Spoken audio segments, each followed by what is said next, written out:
पहिल्या. And then we have doctor Nilima Gajare Deshmukh.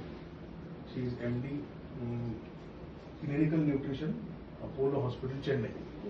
Okay, so she is a dietitian. त्या दोघी आपल्याला आज गाईड करतील. सो आपल्या बॉडीला नेमकं काय पाहिजे. If you are following any good health diet or whatever good things for you, these 4 things.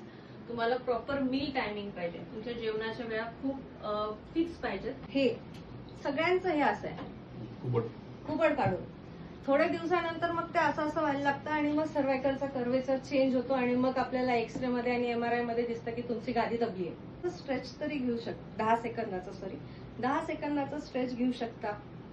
किंवा तुम्ही बसलेले आहात साधारण नुसतं आता त्या चेअरला खाली पकडा तुम्ही थांबलात तर तुमचे मानेचे, खांद्याचे आणि अपर बॅकचे तिन्ही जे स्नायू जे आहेत ते स्ट्रॉंग होतात. आपल्याकडे ते खूप मिथ आहे. माझा याचा मी तुम्हाला एक व्हिडिओ पण पाठवेल. माझाच व्हिडिओ आहे. असं काही नाहीये. बोललं गेलं की एक माणूस 3 लिटरच्या वर पाणी नाही पिऊ शकत. नाही पिऊ शकतो.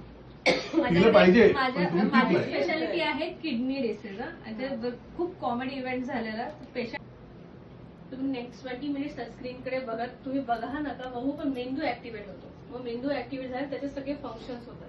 म्हणजे तुम्ही झोपायचा प्रयत्न जरी करता सांगा प्रोटीन कुठे आहे, विटॅमिन्स कुठे आहेत, अँटीऑक्सिडंट्स कुठे आहेत. तर त्याला म्हणतात बॅलन्स न्यूट्रिशन. नुसतं पोळी भाजी म्हणजे आम्ही हेल्दी खातो नाही.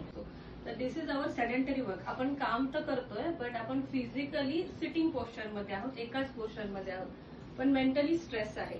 त्याच्यानंतर आपल्या डेडलाईन्स असतात की मला हे करायचंच आहे. आणि पूर्वी ना एक आपला टास्क असायचा पण आपल्याला वेट गेन व्हायला लागतं आणि सगळ्यात जास्त शेवटी त्याचा परिणाम होतो आपलं काम, आपला स्ट्रेस, या सगळ्यांमुळे आपल्याला हाय ब्लड प्रेशर आणि हाय शुगर डिटेक्ट होतात. तर दिस इज द सायकल.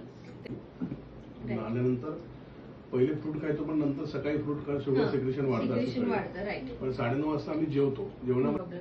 तर यावरती आता आज आपण डिस्कस करणार आहे. सो वेलनेस म्हणजे काय, तुमचं ओव्हरऑल आहार, विहार आणि विचार तिन्ही गोष्टी. If you are healthy your productivity will be nice. तुम्ही जे काही काम करताय ते तुम्ही आनंदाने कराल. आणि जर तेच तुम्ही आजारी असाल तर आपण करत नाही. अगदी असं 1 हात 2 नाकरून 4-5 काजू पूर्ण घेतलाय, मुठभर काजू खाल्ले नाही चालणार. अजिबात नाही चालणार. त्याच्यानंतर तुम्ही फुटाणे तुम्ही मुठभर खा, शेंगदाणे तुम्ही मुठभर खा. शेंगदाणे सुद्धा सोप असते तुम्हाला बायोटीन मिळतं. स्किन साठी कोणते फ्रुट्स